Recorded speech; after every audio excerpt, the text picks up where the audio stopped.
sa malayong silangan, upirang ngalan perlas ng silanganan. Ang kagandahan nito ay walang katulad, pintot, pilak, bulaklak ay namumukad ka. Bagong upir, bagong tayo ay aahon sa mga dayuhang umalipin noong unang panahon. Tumindig ka, gulat ang iyong mga mata, panahon na sabi ng Abay-Hawa. Ngayon, mapagpalang araw, hapon o gabi sa lahat ng ating pong mga tagapakinig, lalo na po sa ating mga subscribers. Muli, samahan niyo kami sa pagpapatuloy sa ating pag-aaral ng Torah. Sisimulan po natin ngayon ang aklat ng mga hukom at mandirigma.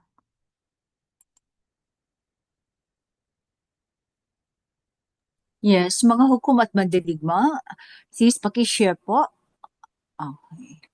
Mga paunang salita. Okay. So ito ang paunang salita na isinulat ng mensahero sa at idinugtong niya yung mga mandirigma kasi ang mga hukom wala pa na, ito yung panahon na wala pang hari ang Israel. So ang namumuno sa kanila ay mga hukom at saka mga mandirigma. Okay, paunang salita. Matapos kuhanin si Moses sa mga Israelita, siya ay pinalitan ni Joshua, ang anak ni Nun. Si Joshua ang nanguna sa mga Israelita nang tumawid sila sa ilog Jordan upang kanilang patriarkang si Shem, ang anak ni Noah.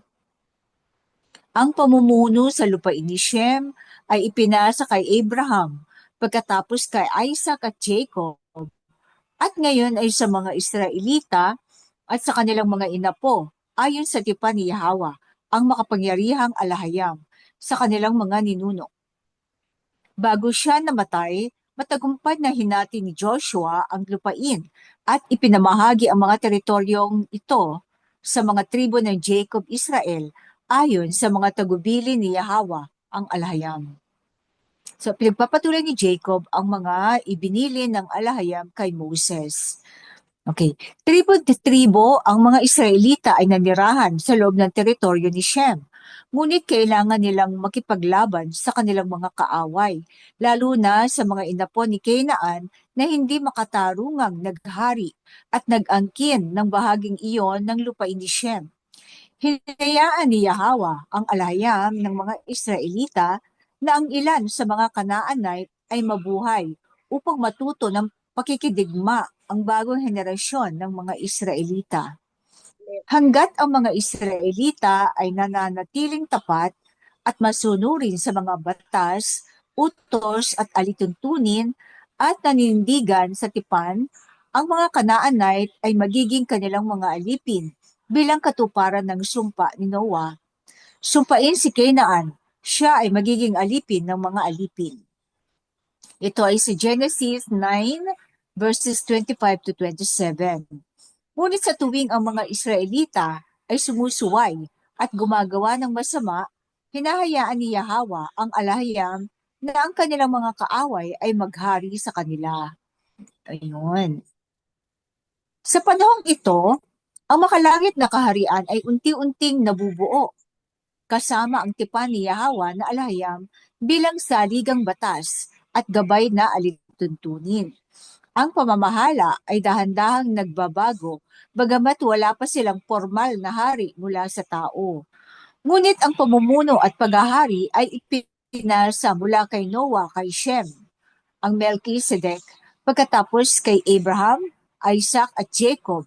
Mula kay Jacob ay ipinasa kay Judah at sa kanyang lahi hanggang sa dumating ang isa mula sa Ephraim. Ito ay mababasa sa ito.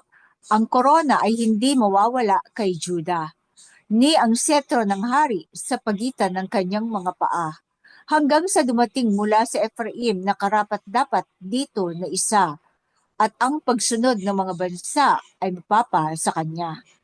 Genesis 49 verse 10. Okay. Ito ang propesiya tungkol sa ating mensahero, si Ephraim. Habang unti-unting nagkakaisa ang kaharian, ang pamamahala ay nasa kamay ng mga hukom. Ang aklat na ito ay isang koleksyon ng mga pangyayari sa panahon kung saan ang bawat Israelita ay gumawa ng ayon sa kanilang nakikitang nararapat dahil wala silang hari na tao na namumuno sa kanila. Ang pamamahala ay sinagawa ng mga piling tao na may mataas na karunungan, pamumuno at kasanayan. Sila ay tinatawag na mga hukom at nakatatanda ng mga Israelita. Ang mga hukom na ito ay tumatanggap ng direktang tagubilin mula kay Yahweh, ang Alahayam, ayon sa pangangailangan. Dapat pansinin na ang mga kababaihan ay pinahintulutan ding maging hukom, tulad ni Deborah na nagdaos ng mga paglilitis upang magbigay ng hatol sa mga hidwaan ng mga Israelita. Ito ang naging kalagayan sa panahon ng pagsisimula ng kalangit na kaharian matapos mamatay si Joshua. Okay. So itong aklat ng Joshua, rather ng mga hukom at mandirigma ay direktang nagmula aklat ng Joshua. Okay, unang kabanata, ang natitirang mga Kanaanite. Pagkatapos ng sino sa amin ang mauuna para labanan ang mga Kanaanite? Sumagot si Yahweh, ang Juda ang mauuna. Ibinigay ko na ang lupain sa kanilang mga kamay. Oo, kasi si Caleb ang kanang kamay ni Joshua ay mula sa tribo ni Juda. So, sa makatuwid kay Juda ang pamumuno.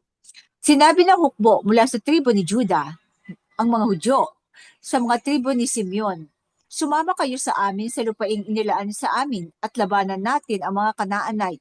Kapalit nito, sasama kami sa inyong pakikipaglaban. Kaya sumama ang mga Simeonite sa kanila. So sila lang, dalawang tribo lang, kasi nasa southern part sila eh.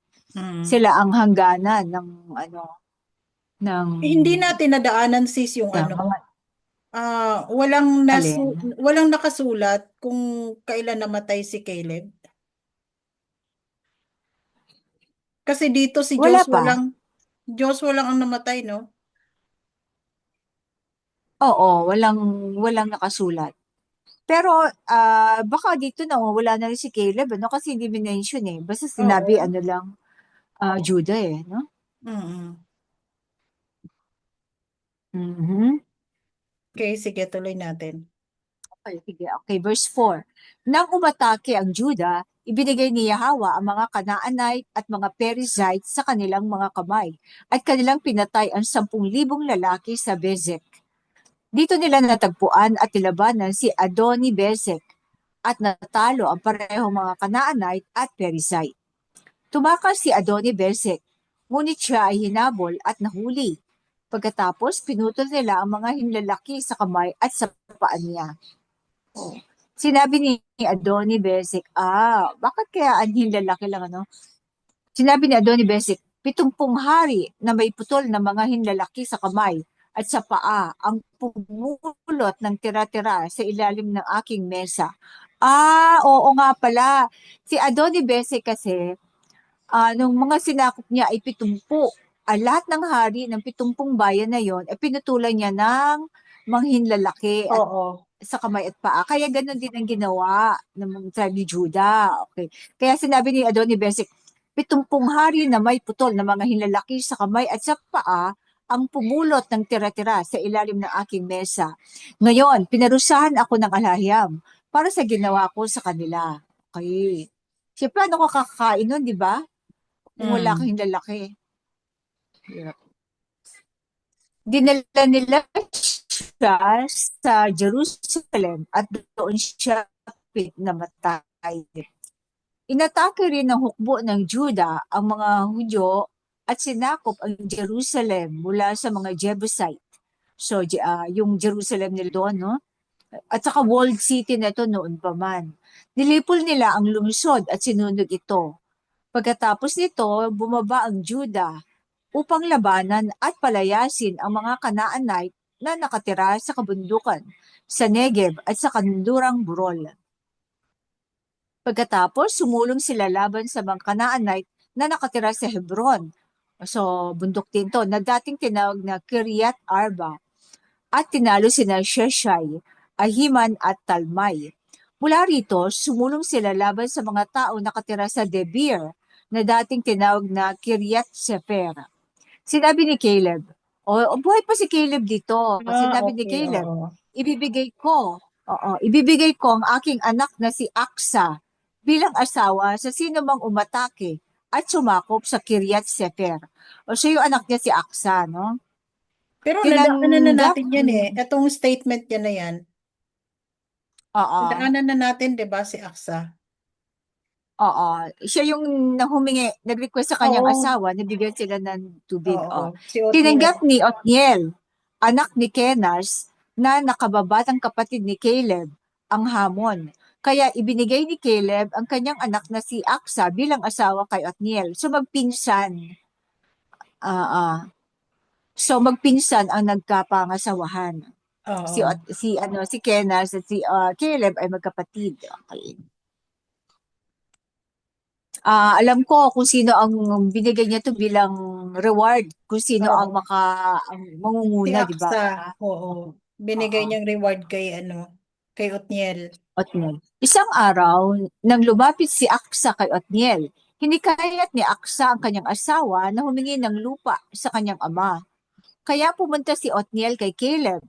Nang bumaba siya mula sa kanyang asno, tinanong siya ni Caleb, "Ano may tutulong ko sa iyo?" Sumagot si Othniel, "Gawan mo ako ng espesyal na pabor. Dahil binigyan mo kami ng lupa sa Negev, bigyan mo rin kami ng mga bukal ng tubig." Kasi napakalaking disyerto ang Negev eh. No?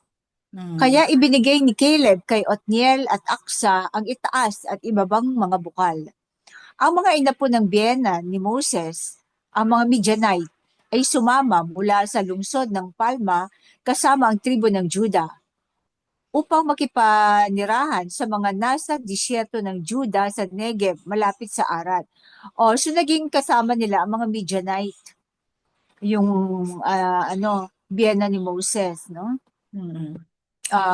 Ang mga Midianite ay anong nga lahi ito? Galing kay Ketura. Kay Ketura, okay. Pagkatapos, so mga din Hebreo din yan, dahil anak din ni Abraham, ano? Oo. Pagkatapos, ang hukbo ng Juda ay sumama sa mga Simeonite at kanilang mga kapwa Israelita upang atakihin at palayasin ang mga Kanaanite na nakatira sa Sephat at tuluyang winasak nila ang lungsod. Kaya tinawag itong Horma. Sinakop din ng Juda ang Gaza, Ashkelon at Ekron, bawat lungsod kasama ang kanilang mga teritoryo. So, bandang northern na to at saka east, no? Kasama ng hukbo ng kasama ng hukbo ng Juda si Yahawa. Sinakop nila ang kabundukan, ngunit hindi nila napalayas ang mga tao mula sa mga kapatagan dahil sila ay may mga karitong bakal. Ayon sa ipinangako ni Moses, ibinigay ang Hebron kay Caleb na napalayas mula roon ang tatlong anak ni Anak. Okay. So, maano talaga ang mga Juda, no? Mga higante, tatlong anak ni Anak. Hebron, okay. Gayunpaman, verse 21, gayunpaman, hindi pinalayas ng mga Benjamite ang mga Jebusite na nakatira sa Jerusalem dahil kakaunti lamang ang mga Benjamite upang makipaglaban.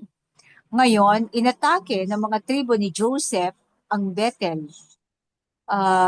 Sino kaya to? Ephraim? At kasama nila si Yahawa. Sinong tribo to? Ephraim or Manasseh? Bethel? Ng mga tribo. O, Oo. tribo ni Joseph. So, lagay natin Ephraim and Manasseh. Oo. Lagyan natin Ephraim and Manasseh yan. at Manasseh. Okay. Gawin natin 11. Ephraim at Manasseh. Mga tribo, no?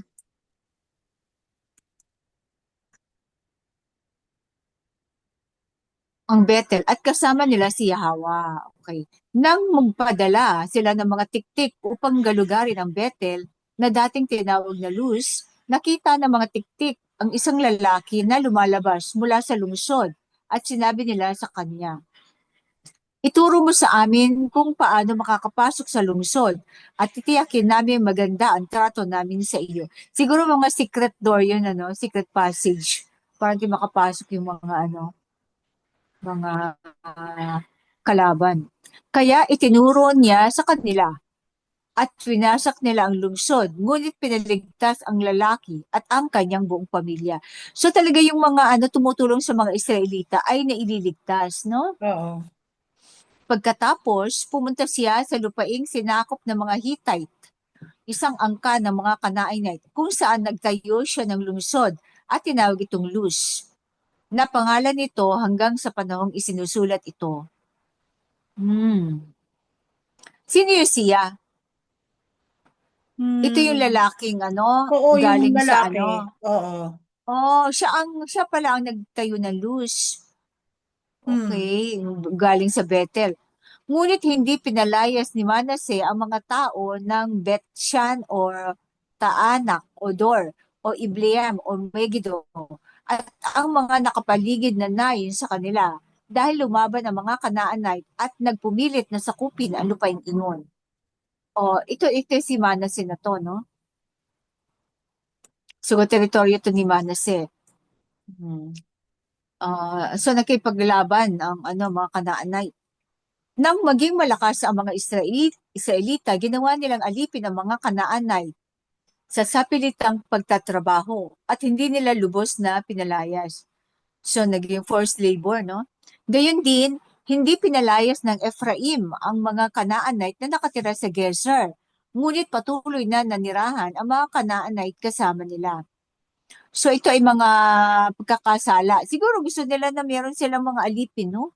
Hmm. Hindi, kaya lang yun ay hindi pagsuway yun sa ibinili ng alaya. Okay. Gayon din, hindi pinalayas ng Zebulun ang mga Kanaanite na nakatira sa Kitron o Nahalol. Kaya't ang mga Kanaanite ay nanirahan kasama nila. Ngunit ginawa sila ng Zebulun na sa pilitang magtrabaho. Hindi rin pinalayas ng Asher ang mga nakatira sa Ako, Sidon, Alab, Aksib, Helba, Afek at Rehob. Nanirahan ang mga Asherites sa piling ng mga Kanaanite na naninirahan sa lupaing iyon sapagkat hindi nila ito napalayas. Siguro ang ginawa, pinakisamahan silang mabuti ng mga Kanaanite, ano? Oo. Kaya hindi na nila napatay. Gayon din, hindi pinalayas ng Naphtali ang mga nakatira sa Bet Shemesh o Bet Anat. Ang mga Naphthalite din ay pinatira ang mga Kanaanite sa piling nila at naging mga tagapaglingkod at manggagawa sila sa Bet Shemesh at Bet Anat.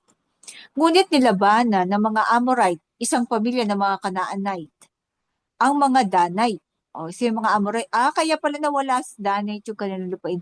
Pinanatili silang nasa kabundukan at hindi pinapayagang bumaba sa kapatagan. Oh, so yung mga Danite, hindi nila masakop yung kapatagan, nasa bundok lang Hmm. sila. At determinado rin ang mga Amorite na manatili sa bundok Heres, Aijalon at Shaalbim. Ngunit nang lumakas ang kapangyarihan ng mga tribo ni Joseph, ginawa din nila ang mga Amorite sa sapilitang paggawa. Ang hangganan ng mga Amorite ay mula sa Scorpion Pass hanggang sa Sela at lagpas paroon. So yung Scorpion Pass, yan banda sa may disyerto to eh. Hmm. Okay. Kabanata 2. Batiin lang po pag may mga tanong. Okay. Ang makalangit na nilalang ng Alahayam sa Bokim. Pag makalangit na nilalang ng Alahayam, nangangahulugang ito ay ang ano, Yahweh the Sun, no? Mm. Ang makalangit na nilalang ng alahayam ay pumunta mula sa Gilgal patungong Bokim at sinabi, ito yung Gilgal, yung unang-unang pinagkampuhan nila, no? Bago Oo. mag-Jericho. Okay. Inilabas ko kayo mula sa Egypt at dinala sa lupain na ipinangako ko sa inyong mga ninuno. Sinabi ko, hinding-hindi ko sisirain ang aking tipan sa inyo at hindi kayo dapat makipagkasundo sa mga tao ng lupain ito. Kailangan ninyong gibain ang kanilang mga altar. So, yun, nagpaalala siya, no? Gayon paman, sinuway ninyo ako. Bakit ninyo ito ginawa? At sinabi ko rin, hindi ko sila palalayasin sa harapan ninyo. Sila ay magiging bitag para sa inyo at ang kanilang mga idolo ay magiging mga silo sa inyo. Hindi ko sila palalayasin. Verse 4, nang masabi ng makalangit na nilalang ng alayam, ang mga ito sa lahat ng mga Israelita, ang mga tao ay napahagulgol at tinawag nila ang lugar na iyon na Bokim. Doon nag-alay sila ng mga handog sa alayam. Kasi dapat sila ang gagawa noon, hindi ang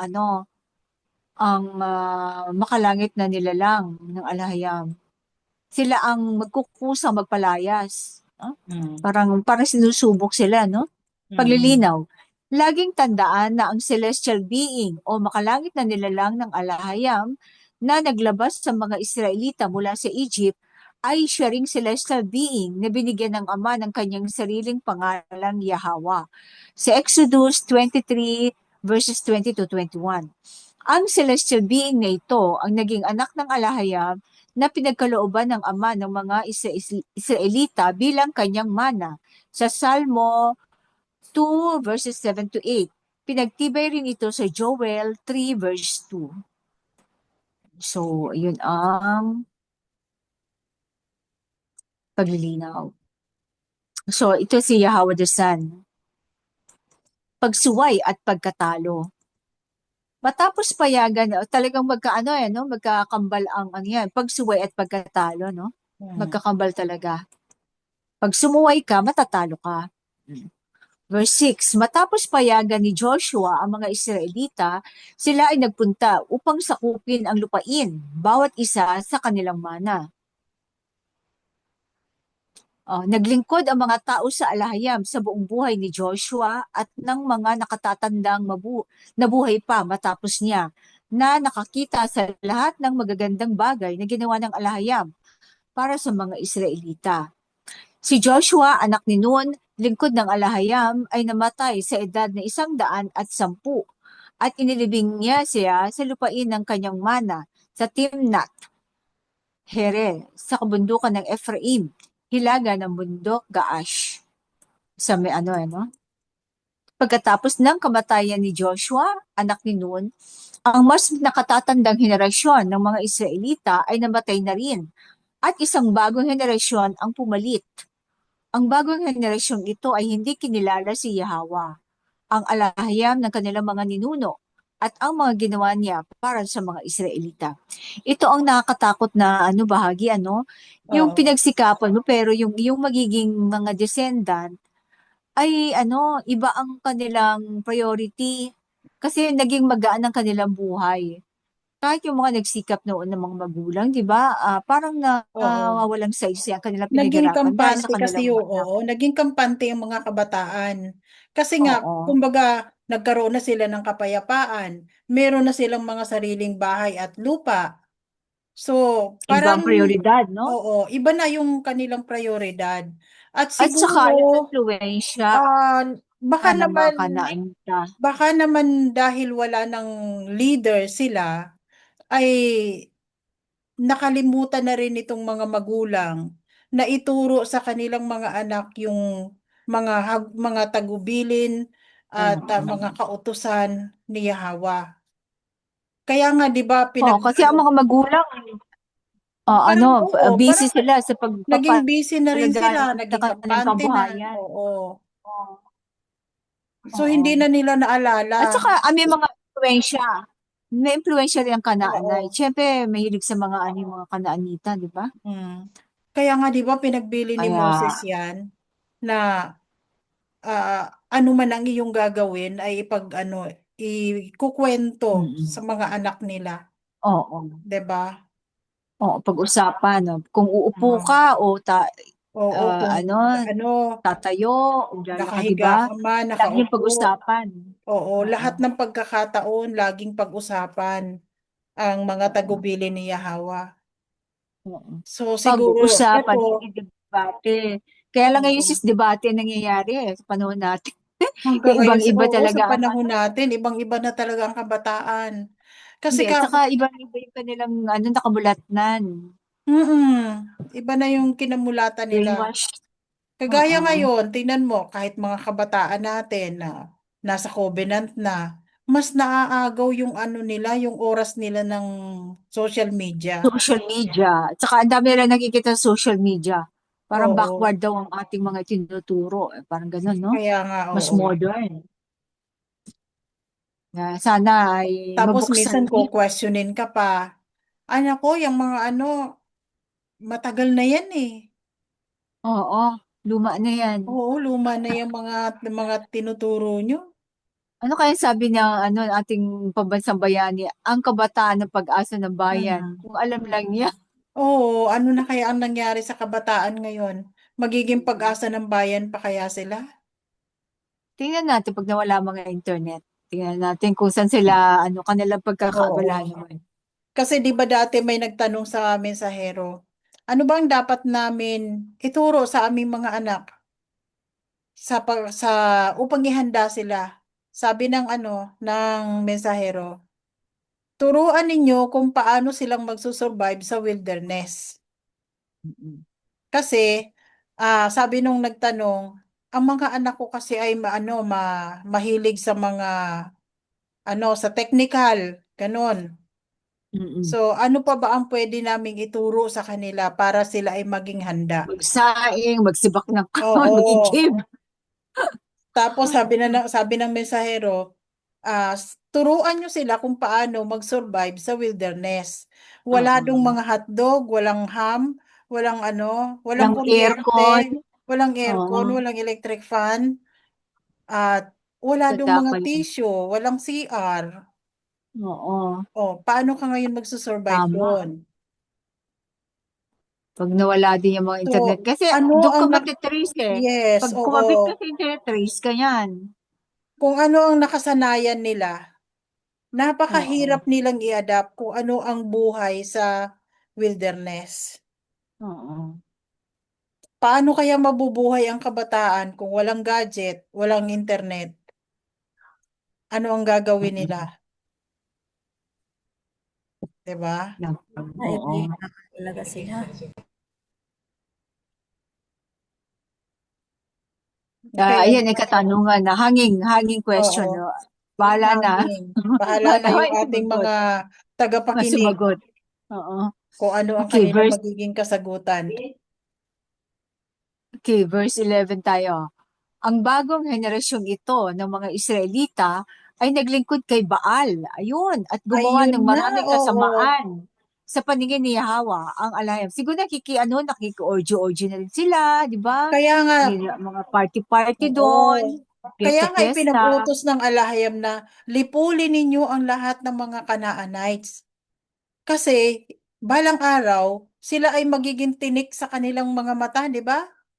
At sila ay magiging, ano, kumbaga, Ganyan ang magiging, saktong tinig. magiging sagabal ito sa kanila sa paglilingkod nila kay Yahawa. Kasi nga, makikita mo sa kanilang ang yung mga ginagawa ng naghahandog sila kay Baal. So, gagayahin ngayon ng mga kabataan ng mga Israelita. Lalo pa kung hindi sila masyadong nagabayan ng mga magulang nila. So, kinilala na rin nila na mayroong mga idolo na pinaglilingkuran ang mga Canaanites. Oo nga. So, Kaya pala uh, nakalimutan na nila ang kasaysayan ng Israel. Dahil itong mga kabataan na ito ay gumaya na sa kanilang mga kapitbahay. Mm. Kasi hindi nila pinaalis yung mga Canaanites eh. Oo. Namuhay sila na nakikisalamuha doon sa mga Canaanites. So, syempre, Winarningan na sila, di ba? oo, Winarningan na. hindi sila sumunod sa warning ng kanilang mga ninuno. Saka nung alaya mismo, Oo. hindi ko paalisin ang mga yan para maging bitag sa inyo. Mm. Kaya nga umiyak ang mga Israelita, di ba? Okay. Nasaan tayo na? 12. Tinalikuran nila ang alahiyam ng kanilang mga ninuno na naglabas sa kanilang mga ama mula sa Egypt, mula sa pagkaalipin. Sila ay sumamba kay Baal at Ashtoreth, si Semiramis to Ashtoreth, at Oo. tinularan ang pamumuhay ng mga Kanaanite, kaya't kanilang ginalit ang alahiyam. Okay. Paglilinaw. Si Ashtoreth o Astarte ay ang sinaunang diyosa ng pag-ibig, sex, fertility at digmaan na sinasamba ng mga Canaanite o Phoenician bilang kanilang reyna ng kalangitan. Hindi kaya si Naama, no? Si Mm. Ashtoreth o Astarte ay ang version ng Phoenicians ni Inanna Ishtar ng mga Babylonian. So Inanna Oo. Ishtar naman pag Babylon, napakaraming pangalan nito. Mm. Ang Siya, ganitong uri ng idolatriya ng reyna ng kalangitan ay pinalaganap hanggang sa modernong panahon sa Kristyanismo bilang pagsamba kay Maria na reyna ng kalangitan. Ang ganitong uri ng kasuklam-suklam na pagsamba ay nabanggit din sa Jeremiah 51 verses 15 to 30. At saka sa naman sa mga Greek naman ay si sino nga ba? Semiramis, di ba? mm. Ah, Tapos sa Catholic, Queen of Heaven. Sa naman, Venus, Athena, Isis. Pero totoo lang, sinaama yan. Di ba? Oo nga. Ang dami ng pangalan yan eh. Mm. Ganun kadami ng pangalan. Okay. At si Maria Elena, inaano Reyna yan, di ba Elena. Reyna Elena pala. Reyna Elena sa Santa Cruzan. Oo. At ang kanyang konsorte at anak at konsorte na si, Mm. ano ba to? Sino nga ba Constantine. yung Sino ba? Constantino? Oo. Constantine. Parang nauulit talaga, no? Sila pa rin Oo. mag-ina, no? Diyan nag-umpisa yung mother and child na kulto, mother-child cult. Na parang kaano din kay Japet at saka kay ni Naama, no? Anak niya, naging konsorte din niya. Okay, pamamahala ng mga hukom. Sa kanyang galit sa mga Israelita, ibinigay sila ni Yahweh sa kamay ng mga manloloob na sumalakay sa kanila at natalo sila ng kanilang mga kaaway na hindi na nila kayang labanan. So hinayaan ng Alahayam. Actually, ibinigay sila ni Yahweh sa kamay ng mga manloloob na sumalakay sa kanila. Okay. Sa tuwing lumalaban ang mga Israelita, ang kamay ni Yahweh ay laban sa kanila, kaya't sila ay natatalo ng kanilang mga kaaway. Sila ay nasa labis na kapighatian. So faithful talaga ang Alahim sa pagsunod ng kanyang pagpapala at sumpa. Ganon din Mm. siya, no? Pagkatapos, nagpasilang si Yahweh ng mga hukom na nagligtas sa kanila mula sa kamay ng mga manloloob na ito. So yung mga hukom, mga warrior din pala, no? Mm. Kasi sila ay nagbibigay ng paghuhusga o batas. Gayunpaman, hindi sila nakikinig sa kanilang mga hukom at patuloy na nagpatotot sa idolatriya at maling pagsamba. Hindi sila mabilis nilang nilihis ang kanilang landas mula sa mga ninuno nilang sumusunod sa tipan ni Yahweh ang alayam. Sa tuwing nagtataas si Yahweh ng isang hukom para sa kanila, kasama niya ang hukom at inililigtas sila mula sa kamay ng kanilang mga kaaway habang nabubuhay ang hukom, sapagkat naaawa si Yahweh dahil sa kanilang daing laban sa mga nang-aapi at nagpapahirap sa kanila. Ngunit kapag namatay ang hukom, bumabalik ang mga tao sa masama nilang gawi, sumasamba at naglilingkod sa mga idolo, at nagiging mas tiwali pa kaysa kanilang mga ninuno. So, paano pa naging mas suwail, ano? Tumanggi silang iwan ang kanilang pagiging suwail at masasamang kaugalian na natutunan nila mula sa mga Kanaanay. Kaya't si Yahweh ay lubos na nagalit sa mga Israelita at nagsabi, dahil nilabag ng henerasyong ito ng Israelita ang tipan na ginawa ko sa kanilang mga ninuno at sinuway ako, hindi ko na palalayasin ang alinman sa mga kaaway na naiwan noong namatay si Joshua. Oh, ayun parang parusa, hindi na niya palalayasin yung mga Kanaanite, mga kalaban. Sa halip, gagamitin ko sila upang subukin ang mga Israelita at tingnan kung maaalala nila ang aking tipan at ipamumuhay ito tulad ng ginawa ng kanilang mga ninuno. Pinahintulutan ni Yahweh ang mga natira sa mga kaaway na manatili para sa isang layunin. Hindi niya sila tuluyang pinalayas. So pag sumunod pala tayo sa panahon natin ngayon, lalayas din yung mga umaalipin sa ating mga oligarko? Hindi kaya yun? Oo, siguro. Mga oligark? Oo, tapat ang alahayam sa kanyang pangako eh. Mm-mm. So, Actually, ibig meron tayong sabihin, democracy, hindi na pero tayo alipin tayo. hindi tayo makikipaglaban sa mga yon. Si Yahweh ang gagawa Oo. ng kaparaanan para sila ay lumayas. Oh, yada. Oh, malay mo, Saka yung pabagsakin. napakataas Oo, na tax. pabagsakin yung kanilang yung kanilang mga negosyo. Actually, nangyayari na sis. Oo. Ay, ang ating isa sa two witnesses ang sumasalba sa mga sa Mm. Shemite at Hamite, no? Territory, Oo. mga tao. Okay, pusit tayo, Kabanata 3. Ito ang mga natitirang kaaway na pinahintulutan ni Yahweh na manatili upang hamunin ang mga Israelita na hindi naranasan ng anumang digmaan laban sa mga Kanaanite at iba pang mga kaaway. Iniwan niya ang mga natirang kaaway upang turuan ng pakikidigma ang mga bagong henerasyon ng mga Israelita na hindi pa nakaranas ng mga nakaraang labanan. So parang Oo. training ground pa rin ang Training ground niya yung mga Kanaanay. kaya nung nakarating dito sa sa dulong silangan, malayong silangan, ay mga mandirigma pa rin sila hanggang ngayon, ano? Mm. Ang limang mga pinuno ng mga Philistine, so may mga Philistine pa, ang mga Canaanite, ang mga Sidonian sa bandang north, ang mga Hivite na nakatira sa Lebanon, at ang mga nakatira sa kabundukan mula sa Mount Baal Hermon hanggang Lebo Hamat.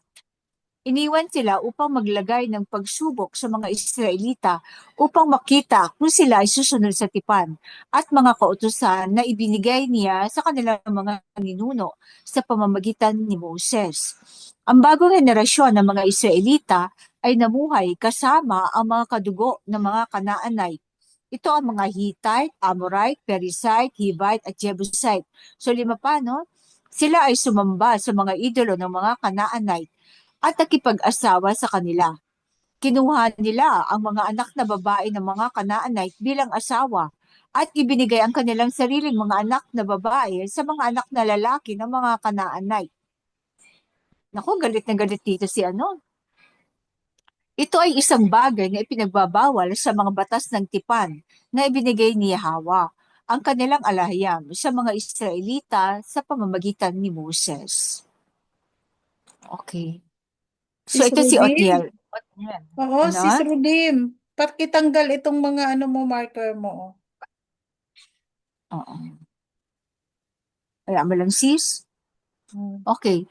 So ito yung mga naging hukom, ano? Oo. o mga Yun, namuno ang ng una-unang mundo. hukom si Othniel. Si Otniel, nilabag ng mga Israelita ang tipan at gumawa ng masama sa paningin ni Yahweh, ang Alahayam.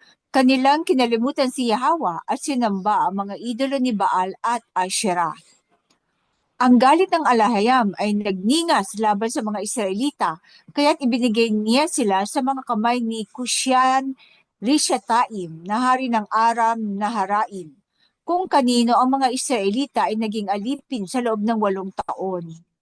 Ngunit nang tumangis sila sa Alahayam, nagtaas siya ng isang tagapagligtas para sa kanila, si Otniel, anak ni Kenas, na kababatang kapatid ni Caleb, na siyang nagligtas sa kanila. Ang espiritu ng Alahayam ay sumakanya, kaya't naging hukom siya ng mga Israelita at nakipaglaban. Ibinigay ni Yahweh si Kushan Rishataim, hari ng Aram, sa mga kamay ni Otniel, na siyang nagpabagsak dito. Kaya't ang lupain ay nagkaroon ng kapayapaan sa loob ng 40 taon hanggang sa mamatay si Otniel, anak ni Kenas. So si Otniel ang namuno at naging asawa niya si Aksa, na anak naman ni Caleb, yung kanyang Oo. pinsan. So mga tribo talaga ng Juda ang namumuno, ano? Hmm. Ehud, si Ehud naman, muling nilabag ng mga Israelita ang tipan at gumawa ng masama sa paningin ni Yahweh, ang Alahayam. Kaya't pinahintulutan ni Yahweh na si Haring Eglon ng Moab ay manaig laban sa mga Israelita. So ito naman mga anak, lahi naman ito ni Lot, si mga Moabite naman. Si Haring Eglon ng Moab, ang mga Ammonite at ang mga Amalekite ay nagsanib puwersa. Yung kay Amalek naman to, kay ano naman ni Esau, no? Hmm. Ay nagsanib puwersa at inatake ang mga Israelita. Sa kanila sinakop ang lungsod ng Palma. Ang mga Israelita ay naging alipin ni Haring Eglon ng Moab sa loob ng 18 taon. Muli, ang mga Israelita ay tumangis kay Yahweh, kanilang Alahayam, at si Yahweh ay nagbigay ulit ng isa pang tagapagligtas, si Ehud, isang kaliwete, anak ni Gera, mula sa tribo ni Benjamin. Benjamite naman ito, Oo. si Ehud. Tapos si Ito Eglon yung naman, kaliwete. ito yung hari na napakataba. Oo. Yeah. So itong itong ito kaya kailangan tumangis din ba tayo? Kailangan ba natin tumangis muli para magtaas ng isang pinuno? Ang mga Israelita ay nagpadala sa kanya ng handog kay Haring Eglon ng Moab. Dinala ni Ehud ang isang may 2 talim na espada na halos 1 siko ang haba. So mga mahigit 1 foot. Dinala ni Ehud ang isang may 2 talim na espada, haba, na kanyang itinago sa kanyang kanang hita sa ilalim ng kanyang damit. So kasi usually, kinakapkapan sila o tinitingnan nila sa bandang kaliwa. Pag kanan ka kasi sa kaliwa mo ilalagay. Pero dahil kaliwete siya, sa kanan niya nilagay yung kanyang espada o yung tabak o 2 talim na espada. Kaya hindi halata. Hindi halata dahil usually ang mga Israelita siguro ay puro halos sa kanan, ang kanilang dominant, right hand, no? Right-handed. Verse 17, pagkatapos ay pumunta si Ehud at iniharap ang handog kay Haring Eglon ng Moab, na isang napakatabang lalaki na siguro lakas sa layaw, ano? Matapos matanggap ni Haring Eglon ang handog, pinaalis niya si Ehud at ang mga nagdala nito pauwi. Ngunit pagdating sa mga bato sa malapit sa Gilgal, bumalik si Ehud kay Haring Eglon at sinabi, "Mahal na hari, may lihim akong mensahe para sa inyo." Kaya inutusan ni Haring Eglon ang kanyang mga tauhan, "Lumabas kayo," at umalis silang lahat. Nilapitan siya ni Ehud habang nakaupo siya mag-isa sa itaas na silid ng kanyang palasyo at sinabi, "May mensahe ako mula sa Alahayam para sa inyo." Nang tumayo ang hari mula sa kanyang upuan, inabot ni Ehud ang espada gamit ang kanyang kaliwang kamay. Kinuha ito mula sa kanyang kanang hita at isinaksak ito sa tiyan ng hari. kahit ang hawakan ng espada ay bumaon kasunod ng talim, at ang kanyang bituka ay natusok. Hindi na binunot ni Ehud ang espada, at ito ay natakpan ng mga taba sa tiyan. Siguro, ubis pala tong Oo. haring ito. Siguro dito nagmula yung mga ubis na tao, ano? Pagkatapos ay lumabas si Ehud sa balkonahe. Isinara niya ang mga pintuan ng itaas na silid sa kanyang likuran at ikinandado ang mga ito. Pagkaalis niya, dumating ang mga tauhan at natagpuang nakakandado ang mga pintuan ng itaas na silid. Sinabi nila, baka nagbabawas siya sa pribadong silid ng palasyo.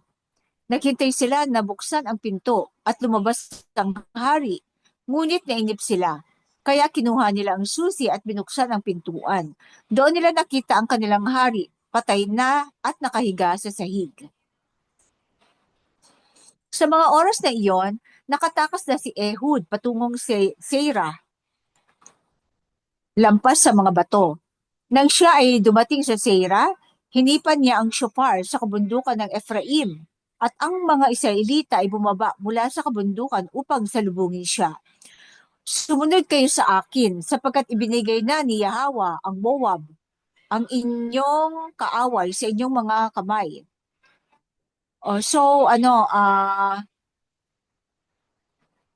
Shofar ang kanyang at ang signal ng pandirigma, shofar ginamit niya. Utos niya. Kaya sumunod sila sa kanya at sinakop ang mga tawiran ng ilog Jordan na patungo sa Moab. Walang pinahintulutang tumawid. Sa oras na iyon, pinuksan nila ang halos 10,000 malalakas at matitipunong Moabite at walang nakatakas. Sa araw na iyon, ang Moab ay naging alipin ng mga Israelita at ang lupain ay nagkaroon ng kapayapaan sa loob ng 80 taon. So, naging kalaban nila ang mga Moabite, di ba? Hindi sila pinadaan sa kanilang Kabanata 4. Okay pa. Si Deborah, ito yung nag-iisang hukom na babae na nasusulat. Pero hindi natin alam kung meron pang ibang babae hukom, Deborah. So, ibig sabihin, pwede maging judge ang babae. Sabi, sa mga corrupted, si Deborah daw ay prophet. Wala pong babaeng propeta. Mga lalaki lang. Ang may mga prophetess ay ang mga Babylon lang po. Si Deborah ay isang hukom, hindi po siya prophet. Okay. Nang namatay si Ehud, muling nilabag ng mga Israelita ang tipan at gumawa ng kasamaan sa paningin ni Yahweh ang alayam. Kaya't pinahintulutan ni Yahweh na sila ay mapasakamay ni Jabin, isang hari ng mga Canaanite na naghari sa Hazor. Ang pinuno ng kanyang hukbo ay si Sisera, na nakabase sa Harosheth Hagoyim. Ito si Sisera, ito yung sa ulo, no? Dahil si Haring Jabin ay may 900 karwahing bakal at malupit na inapi ang mga Israelita sa loob ng 20 taon, dumulog sila sa Alahayam upang humingi ng tulong. Ngayon, si Deborah, asawa ni Lapidot, ang hukom na nangunguna sa mga Israelita noong panahong iyon. Si Lapidot ang hukom, pero si Deborah ay asawa. Okay. Sino may comment po ba kayo? Bakit may marker? Alin? Ano po? Mga kapatid? Sis Rudim? Baka napindot lang niya.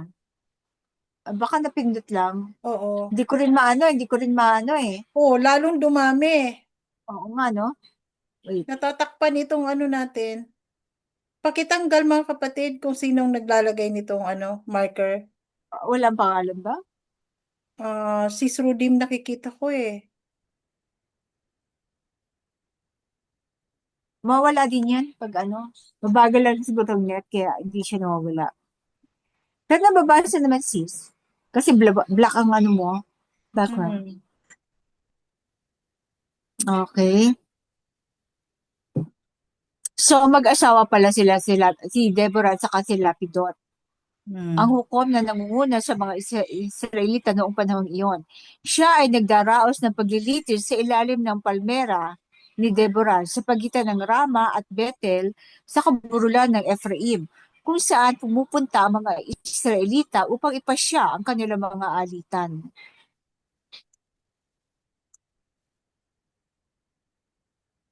Si Deborah ang hukom, asawa ni Lapidot. Paglilinaw, tinawag na propeta si Deborah sa maraming bersyon ng Kristiyanong Biblia. Ito ay inayon sa bersyong ito dahil si Deborah ay hindi isang propeta, kundi isang hukom. Paliwanag, una, ang propeta ay walang hukuman upang maglitis ng mga kaso o duminig ng mga alita ng mga Israelita. Pangalawa, ang aklat na ito ay hindi tungkol sa propesiya, kundi isang compilation ng mga gawa ng mga hukom na nangangasiwa sa araw-araw na pamamahala sa mga Israelita. Noong panahong wala pa silang pisikal na hari na namumuno sa kanila. Kaya't ang aklat na ito ay tinawag na aklat ng mga hukom. So, ito yung paglilinaw na isinulat ng mensahero. Pinatawag ni Deborah si Barak, anak ni Abinoam, mula sa Kedesh, mula sa tribo ng Naphtali. At sinabi sa kanya, iniutos ni Yahweh ang alahayam ng mga Israelita, humayo ka, magdala ka ng 10,000 tao mula sa mga tribo ng Naphtali at Zebulun, at pamunuan mo sila papunta sa bundok Tabor. So, si Naphtali, nitusan, no? Di ba mga Naphtali, mabibilis? Bilis tumakbo, no? Verse 7. Papupuntahin ko si Sisera, ang pinuno ng hukbo ni Haring Jabin, kasama ang kanyang mga karwahe at mga tauhan sa ilog Kishon, at ibibigay ko siya sa iyong mga kamay. Yun, no, ibibigay ng alaya kay Barak ang mga hukbo niyang Canaanite king na si Jabin, no? Sinabi ni Barak kay Deborah, kung sasama ka sa akin, ako ay pupunta. Ngunit kung hindi ka sasama sa akin, hindi ako pupunta. Siguro may pagkaduwag tong Barak na to. No? Sinabi ni Deborah, tiyak na sasama ako sa iyo. Ngunit dahil sa ipinakita mong saloobin, ang karangalan ay hindi mapapa sa iyo, sapagkat si Sisera ay ibibigay sa kamay ng isang babae. Kaya si Deborah ay sumama kay siyang Barak. pumatay niyan si Deborah. Hindi si Deborah, isang babae, pinukpok niya sa ulo, diba? Kaya si Deborah ay sumama kay Barak patungong Kedesh. Doon ay tinipon ni Barak at Deborah ang hukbo mula sa mga tribo ng Zebulun at Naphtali. 10,000 tao ang kanilang naipon sa kanilang pamumuno. Diba, ibinilin din ng mensahero na kailangan maging matapang. Pag ikaw binigyan ng maging matapang ka na sumunod. Huwag kang panghihinaan ng loob. Ito sigurong itong si Barak, umasa sa pumumuno. Siguro wala siyang leadership skill. Nisip niya, baka hindi siya pakinggan. So marami siyang insecurities. Pero kahit pa ang isang tao ay marami insecurities, pag inutusan ka ng alahiyam, kumilos ka lang, di ba sabi nga, walk before me. May ibang ibig sabihin yun. Kumilos ka, act lang, no? Then siya na ang bahala sa mga magiging kaganapan, di ba? Ngayon, si Heber na Kenite ay humiwalay sa iba pang mga Kenite at nagtayo ng kanyang tolda sa tabi ng mga malalaking punong kahoy sa Saananim, malapit sa Kedesh. Heber, no? Kenite, nang ipagbigay alam kay Sisera na si Barak, anak ni Abinoam, ay umaakyat sa bundok Tabor, tinipon ni Sisera mula sa Haroshet Hagoyim patungong ilog Kishon ang lahat ng kanyang mga tauhan at ang siyam na raang karwahing bakal. So, pagkatapos, sinabi ni Deborah kay Barak, humayo ka, ito ang araw na ibinigay ni Yahweh si Sisera sa iyong mga kamay. Hindi ba't nauna na si Yahweh para sa iyo? Kaya si Barak ay bumaba mula sa bundok Tabor. Kailangan po bundok Tabor kasama ang 10,000 hukbo na sumusunod sa kanya. Sa utos ni Yahweh, sumalakay si Barak at pinalo ang hukbo ni Sisera kasama ang mga karwahe at mga tauhan nito sa pamamagitan ng tabak.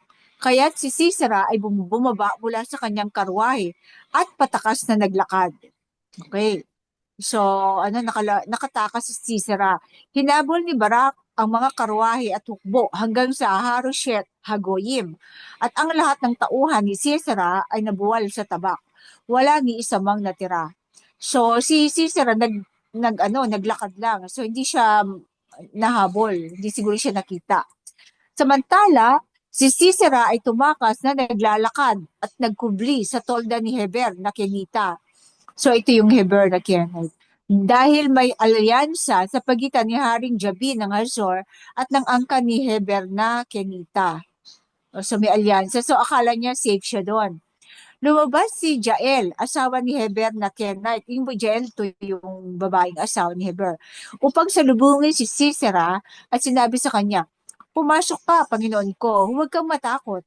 Kaya't pumasok si Sisera sa kanyang tolda at tinakpan siya ni Jael ng kumot.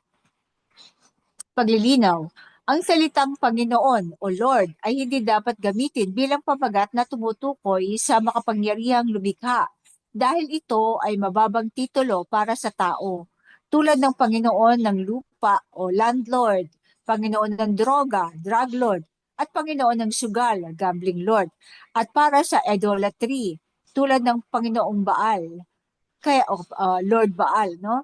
Kaya't hindi natin dapat sabihin na purihin ang Panginoon o praise the Lord.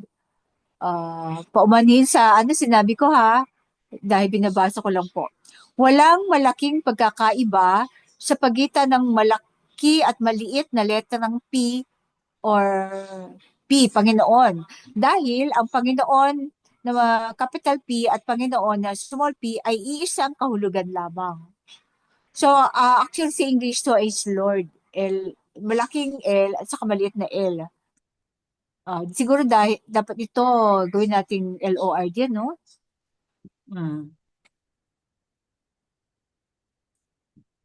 Ang letrang L o maliit na L. Dahil ang LORD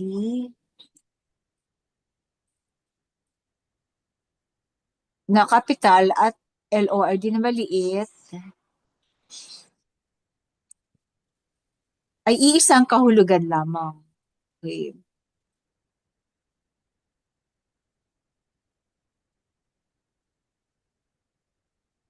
Okay, verse 19.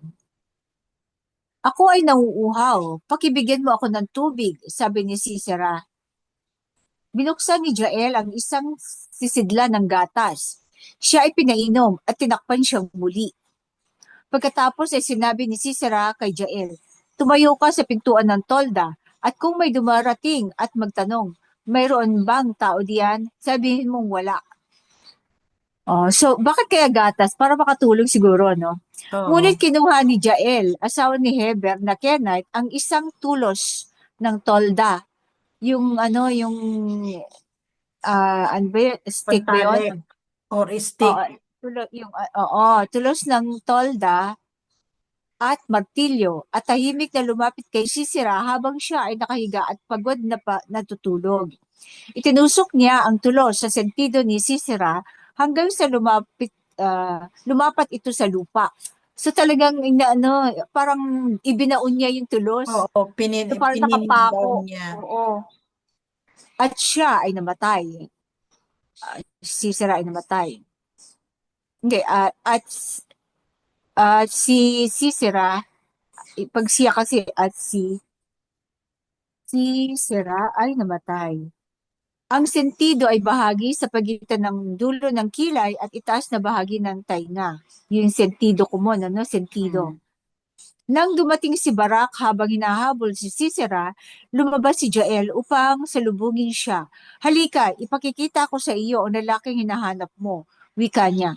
Kaya't pumasok siya at nakita si Sisera na patay na, may tulos sa kanyang ulo. So, hindi siya ang nakapatay kay Sisera. No? Sa araw na iyon, pinasuko ni Yahweh si Haring Jabin ng Kanaan sa harap ng mga Israelita. At ang kamay ng mga Israelita ay patuloy na sumupil ng husto kay Haring Jabin ng Kanaan hanggang sa siya ay tuluyang nalipol. So, hindi nakuha ni Barak ang ang tawag dito, ang karangalan na makapatay sa hari ng Kanaan. Ito ay napunta kay sino yung babae? Jael, Si Jael. na isang babae, no? Okay, kaya pa? Kaya pa, isang ano. Oo, Kabanata 5. Okay, ang awit ni Deborah. Naku, ano kayang tono nito, sis? Pag Hmm. paumahin nyo, hindi ko po alam ang tono. So, babasahin na lang po natin. Nang araw ng tagumpay ni Deborah ay umawit kasama si Barak na anak ni Abinoam Alab ay Alab ay sumapit. Kasama so rhyme pala to, no? Sa Alab. Nang ang mga hukom ng Israel ay nanguna sa laban, ang bayan ay naghandog ng kusang loob. Purihin si Yahweh. Dinggin ninyo kayong mga hari, makinig kayong mga pinuno. Ako ay aawit kay Yahweh, pupurihin ko sa awit si Yahweh, ang alahayam ng mga Israelita.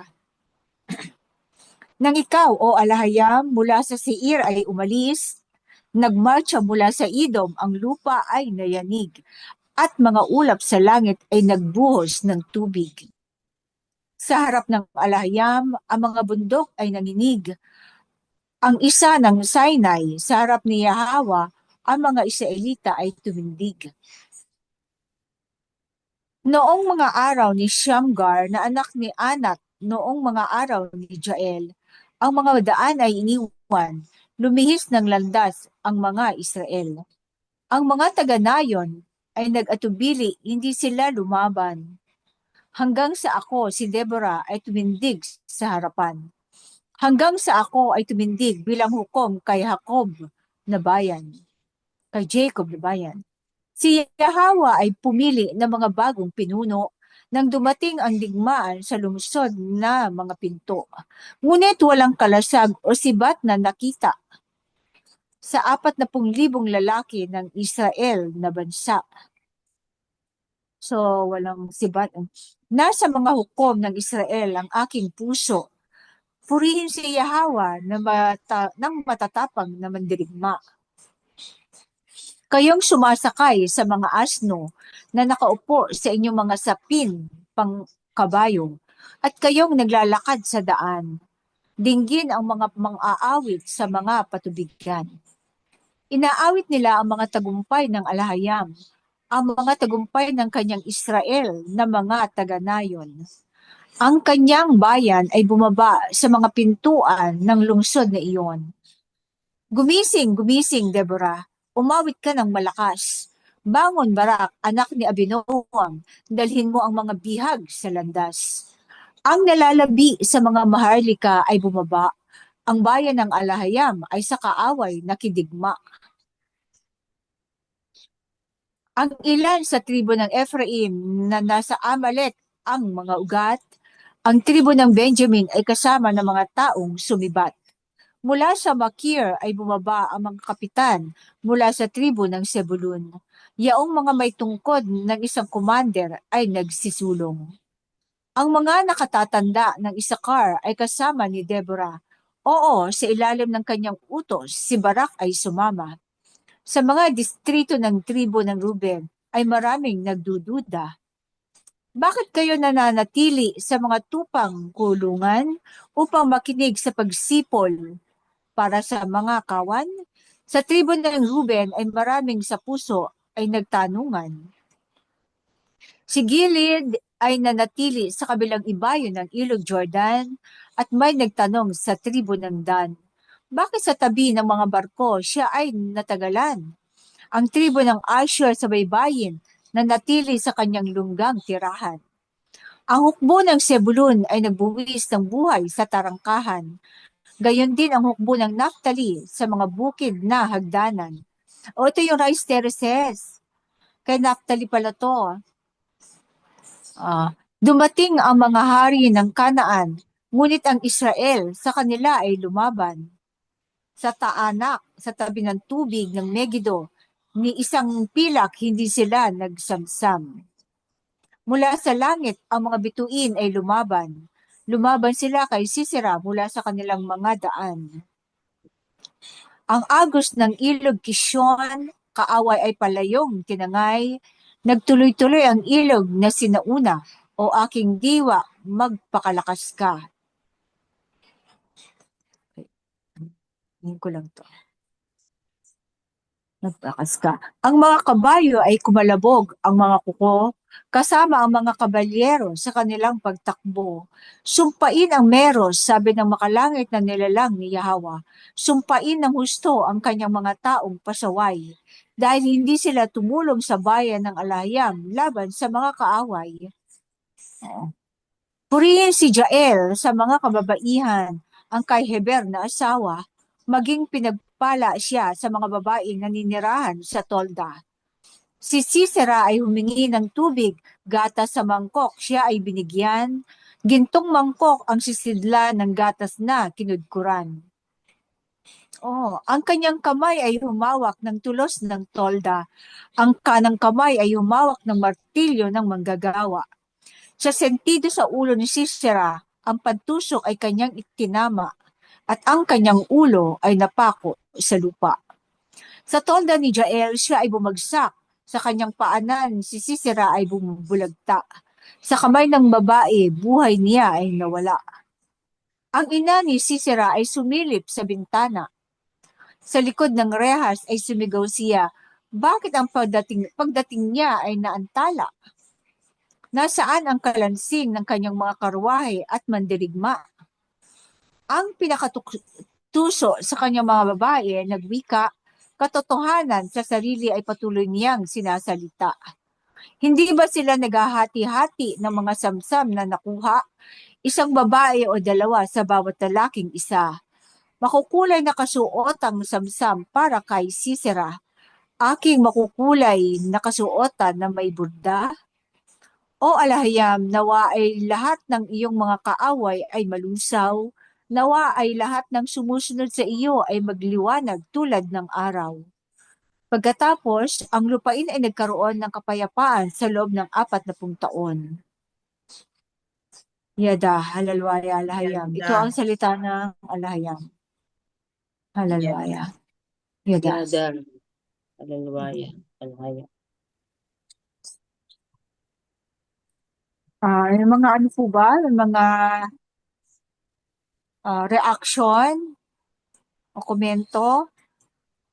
Kung wala kayong katanungan. So, ang mga babae ay maaari ding maging maging hukom or pinuno. Diba? Oo. Na, dito siguro ginaya yung kinuha yung storya ni Joan of Arc. Ni Deborah. So, may mga ano po ba?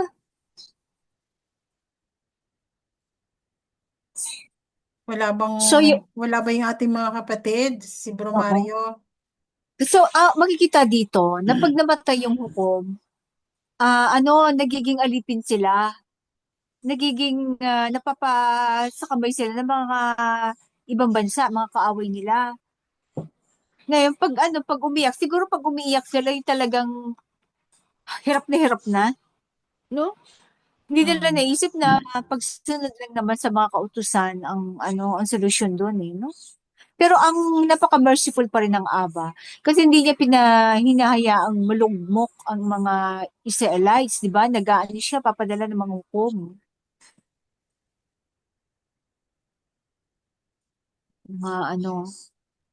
Nagtataas siya ng mga hukom. Actually, marami pang mga hukom dito at ang mga mandirigma, no?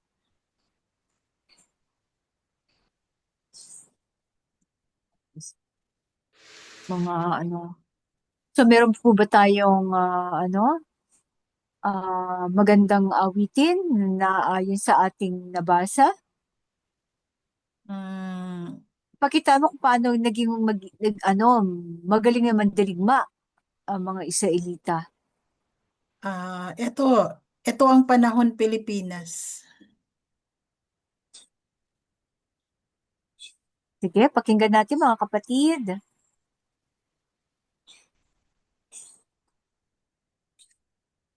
Salamat mga kapatid sa panonood. Be blessed, Shalom. Okay, be blessed mga Nasa kapatid. action tayo muli Bless ngayon. mga kapatid. Good night. Be Be blessed. blessed. Shalom. Salamat po. Be blessed.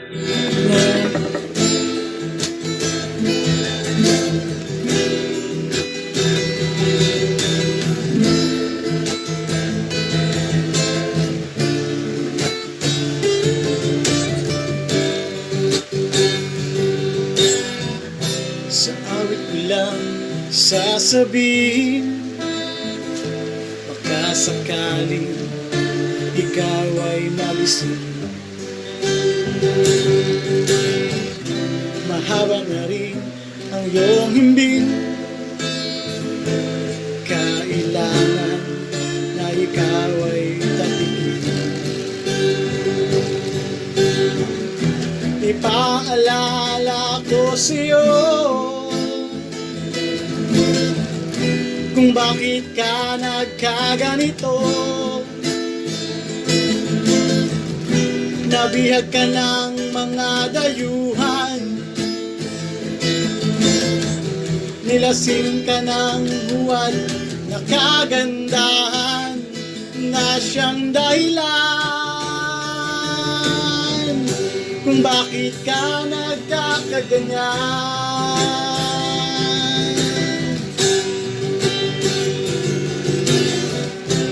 Ang dugo mo'y Pilipino, isang maharlika.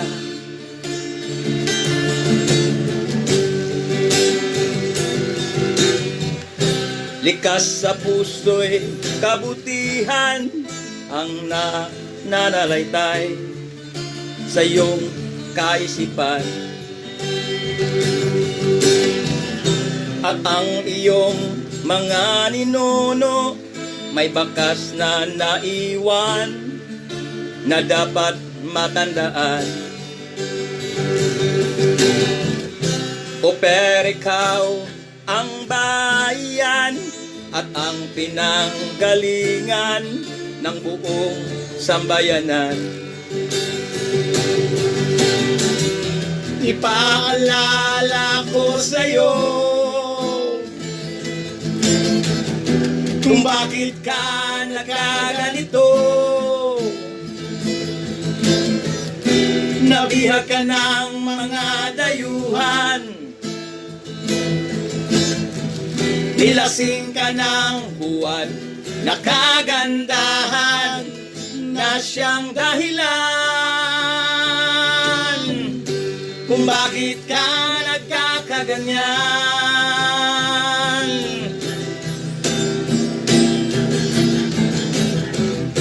At siya hawa mula noon hanggang ngayon, nakatingin sa paglipas ng panahon. Pag-ibig niya at kalinga di matatago, lahi na siya ba, babangon ka ngayon. At ito ang panahon, Pilipinas. Ipaalala ko sa'yo kung bakit ka nagkaganito. Nabihag ka ng mga dayuhan, nilasing ka ng buwan na kagandahan na siyang dahilan kung bakit ka nagkakaganyan.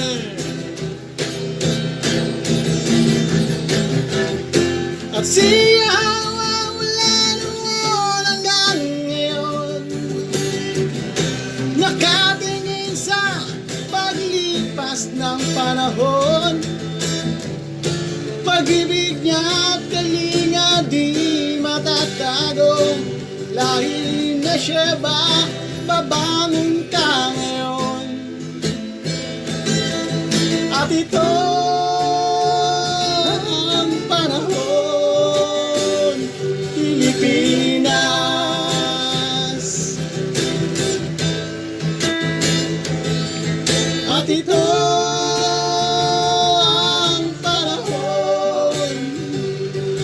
Pilipinas.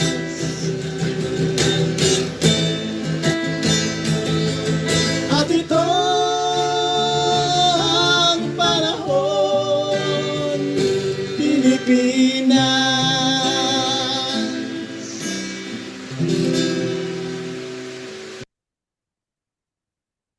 Yada,